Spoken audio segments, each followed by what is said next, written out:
Assalamu alaikum. Урматтуу мекендаштар, касиеттүү кыргыз элим, арбаңыздар, амансыздарбы, тынчсыздарбы? Бүгүн бизде өзгөчө кереметтүү күн.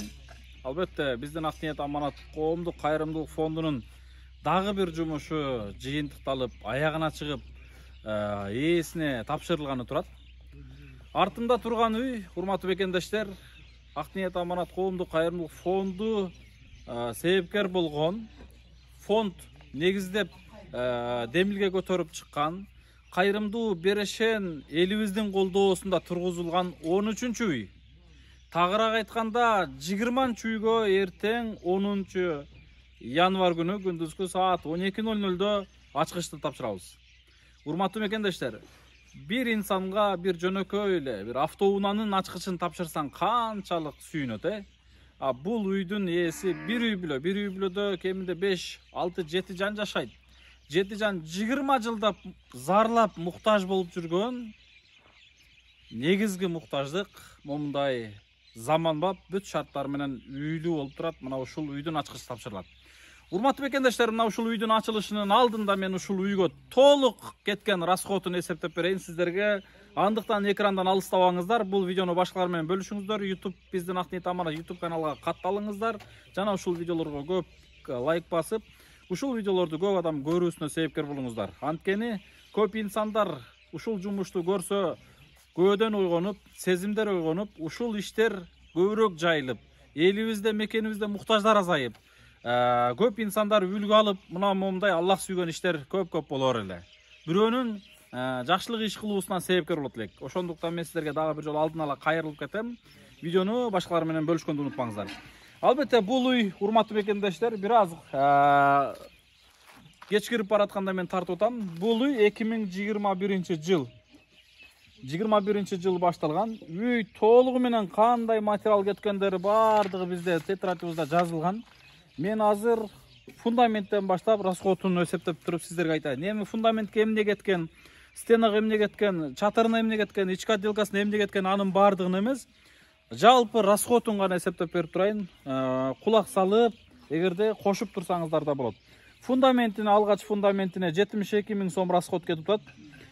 Стенасына жалпы расходу 162 590 сом кетип атат. Бул жерден келет дагы чатырына общий расходу 228 110 сом расход кетип атат чатырына. Андан кийин келебиз дагы чатырынан кийин штукатурка шыбагына киришкенбиз. Штукатурка стяжка жалпы расходу 106 810 сом расход кетип атат. Андан бери жегине келип, толугу менен айнек, эшик, ички отделка толук ремонту бүтүшү, ичи сырты евро отделкасы, снежок жалпы бүтүшү 289 565 сом кетип атат. Андан бери жагына мен эми дагы кошумча жумуштарын айтып кетейин.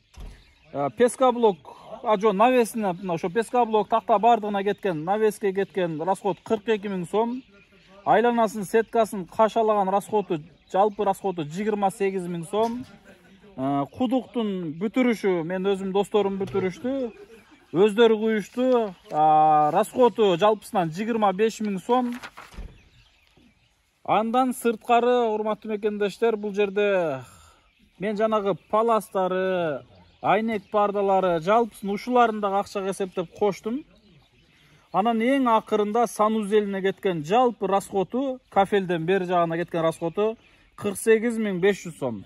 Мына ошондо, урматтуу мекендаштар, бул үйгө жалпысынан кеткен расход бир эле үй эмес. Мына ушул жер, пустой турган жерди айланасын сетка менен кашалуу, аркасында навестерин, очокканасын салуу, анын жанына кудугун, жада калса ажатканасы. Эң негизгиси мына 3 бөлмөлүү үй, ичинде бүт шарттары менен заманбап толук бүтүшү, ашыгы менен, урматтуу мекендаштар, 1 100 000 акча кетти. Бул үйдүн расходу канча болду деп кызыккандар бар, сурагандар бар. Мына ошолорго толук расходун айтып кетип атам. Эми урматтуу мекендаштар, жүрөбүз. Мен азыр ошол 1 100 000 расходду кимдер жардам бергени мен азыр толук айтып кетейин. Ал жер деген бул жакта жазылган. Негизгиси, урматтуу мекендештер, биздин Ак Ниет Аманат коомдук кайрымдуулук фондунун ар бир салынган үйлөрүндө монтип мөөр басылып кетет. Жакшы билесиздер. Буйруса бул мөөр иншалла көптөгөн иштерге салым кошуп, көптөгөн иштердин бир жакшылыкка, баягы ачылуусуна, жакшылыкка жарышуусуна себепкер болот деген, көп адамдар үлгү алуусуна себепкер болот деген ушундай бир жакшы үмүт ниетибиз бар. Урматтуу мекендештер, бул үйгө жалпысынан кеткен мынакей расходу мына бул Жайчиев Сыргабай агабыздын үй бүлөсүнө аталып салынган үйгө жалпы расходу 1 миллион 100 миң сом каражат кетти. Мына жалпысынан каражаты. Эми мен ушул каражаттын, урматтуу мекендештер, ушул айылдагы жердештер, айылдагы мекендештер, жардам берген инсандар бар. Мына ошолордун биздин ушул Сыргабай агабыздын жердештери жардам берген, жердештеринин тизмектери, фамилияларына чейин жалпысынан коюлган. Калганы болсо, урматтуу мекендештер, сыртта биздин Ак Ниет Аманат коомдук фондун колдоп жүргөн демөөрчүлөр жардам берди. Эми тагыраак айтайын, жакыныраак келсеңиз, жакыныраак көргөйлү. Мына анын, урматтуу мекендештер, 1 миллион 100 миң сомдун 530 миң сому мына жердештери жардам берип атат. Жалпысынан мына эми кетейин, Москвадагы жердештер Бирдиктүү жаштар уюму 86 миң рубль, 70-нчи жылкы жаамат 10 миң сом, 78-нчи жылкы жаамат 10 миң сом, 82-нчи жылкы агаларыбыз балдар 18 миң 600 сом, 84-нчи жылкы балдар 22 миң сом, 87-нчи жылкы балдар 12 миң сом, 88 менен 91 жылкы балдар 36 миң сом, 90-чы жылкы балдар 41 миң сом, жана кудугуна 25 миң сом жардам беришти биздин досторубуз. 92-чи жылкы балдар 42 миң сом, Нургазы экебиз 3 миң сом, тууганы Эмил Жайчиев Москвада эмгектенет 30 миң сом, Базаргүл эжебиз 1000 сом, Меримбек агабыз 5 миң рубль плюс 10 тереги бар. Меримбек агабыздын эжеси Ташбаева Наргиз эжебиз 5 миң рубль, Нуркамил агабыз 1000 сом, Сайтов Эркин акебиз 1000 сом, Матаев Чыңгыз ажы 10 миң сом, Матаев Шекен акебиз айыштабыз 5 миң сом, Жоомарт досубуз 3 миң сом, Кайрат досубуз Кумуна 6 миң сом, Эстебес Эркебек 10 миң сом, могул жерде Жолболдуев Азим акебиз 1500 сом, Жолболдуев Акыл акебиз 2 миң сом, Матаев Манас 10 миң рубль, Эркин Таштанович агабыз 3 миң рубль, Талант Таштанович 2 терек, Ботон Кубаныч акебиз 2 терек, Ташбаев Шерзат 2 терек, Россиядан Чечен көчөлүк агаларыбыз 8 миң рубль, Бирбек 5 баладан 10 миң рубль, Ибрагимов Тилек 20 миң сом, Матаев Эмил 10 миң сом, эженин өзү үй бүлөсү менен, Сыргабай экебиздин үй бүлөсү менен өзү 29 миң сом кошту ушул үйгө. Райла чоң апабыз килемдерине 12 миң сом, Жылдыз деген эжебиз бар, Мейликан эжекенин кызы 5 миң сом, тууганы Разия Сыргабай агабыздын бир тууган эжеси Разия эжебиз үй бүлөсүнөн 5 миң сом, жана ушул тууганы Дырылдаев деп коет экен, ошол Дырылдаевдар үй бүлөсү менен неберелери менен 13 миң сом, жана бүгүн төшөк майдачүлөрүн алып келип берди. Султан Сашка агаларыбыз 20 миң сом. Мына жалпысынан кеткен, урматтуу мекендештер, могул жерде бир аз ашып кетиптир, эң башында 530 миң эмес, 55 миң сом, туура эле. Ошондо урматтуу мекендештер 599 миң, ошол жерде бир аз ашып кетиптир. Мына айылдын ушул жердеги жердештер жалпысынан кеткен, жардам берген расходу 599 миң 500 сом болуп атат. Көрүнүп атабы бардыгы? Мына 599 миң 500 сом. Калган 479 миң 500 сом жардамды ушул Ак Ниет Аманат коомдук фондун колдоп жүргөн демөөрчүлөрүбүз бар. Булардын эң алысы Польшада, Дубайда, Америкада, Кореяда, Россия, Казакстан жана башка жерлерде.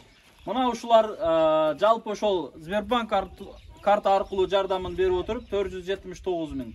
Кыскасы, бул үйдүн тең жарымына ушул Сыргабай агабыздын жердештери салым кошту. Мына ушундай урматтуу мекендештер, мен убактым буга чейин болбой атты эле. Бул отчетту мен буга чейин эле беришим керек эле. Кимдир бирөөгө бул отчет сөзсүз керек. Албетте биз өзүбүздүн ишибиз так болуш үчүн дайыма негиз отчет үстүндө болот. Ошондуктан туура кабыл алыңыздар, туура түшүнүңүздөр. Туура мыналардын бардыгы атымды аталыштын кереги жок. Аталыш керек деген эмес. Кээ бирлери атымды айтпа, медер деп мага катып айткан, бирок туура түшүнөт дейм. Биздин жумушубуз так жана даана ачык болуш үчүн ушундай отчет берүүгө аргасыз болуп атабыз, урматтуу мекендештер. Эртеңки күндө аркабызда анча-мынча бир жаман сөздөр ээрчибесин деп ишибиз таза болсун дедик. Мына ушундай достор. Негизгиси ушул үйгө жардам берген, ушул Сыргабай агабыздын үйлүү болушуна себепкер болгон жалпы бир туугандарыбыздан Аллах разы болсун. Албетте, бул жардамдар чындыгында бардыгыңыздар акырет үчүн жардам бердиңиздер. Өзгөчө керемет жардам бердиңиздер. Мына көп түкүрсө көл болот деген ушул. Көл толкуса сел болот. Достор, мекендештер, жердештер, туугандар, алыста жүргөн жалпы биздин мекендештерибиз, кыргызстандыктар. Мына ушинтип биз көптөшүп, бир алаканга чогулуп, биргеликте иш жасасак, биз мындан дагы көп иштер жасасак болот иншалла. Мен башта дайым айтчу элем, урматтуу мекендештер, бул иш, бул үй бүтөт. Биз бул үйгө жардам берсек, бербесек дагы бүтөт. Анткени Алла Тааланын амири менен, Алла Тааланын жардамы менен башталып атат. Бирок бүткөн кезде, урматтуу мекендештер, ушул үйгө себепкер боло албаган инсандар, бир мык, бир кирпич кое албай калган инсандар, кап деп жүрөгүңүздөр тызылдап ушундай бир арман кылып калбаңыздар деген. Мына шүгүр 4 ай аралыгында толук бүттү. Аттың ушул үйгө бир мык болсо дагы салым кошуп калбаптырмын деп кээ бириңиздер эми арман кылсаңыздар керек. Ошондуктан мен сиздерге дайым айтам, кээ бириңиздерге туура түшүнүп, жакшы көрүнүп, кээ бириңиздерге жаман көрүнүп дайым айтып келем. Негизгиси ушул акыретиңиздерге даярдык көрүшүңүздөргө биз себепкер болуп калайлы деген аракетте, ушундай эмеде сиздерге дайым айтып келем. Албетте, эл жакшылар ушунча көп экен. Эл жакшылары менен бир нече жакшы иштер болуп атат.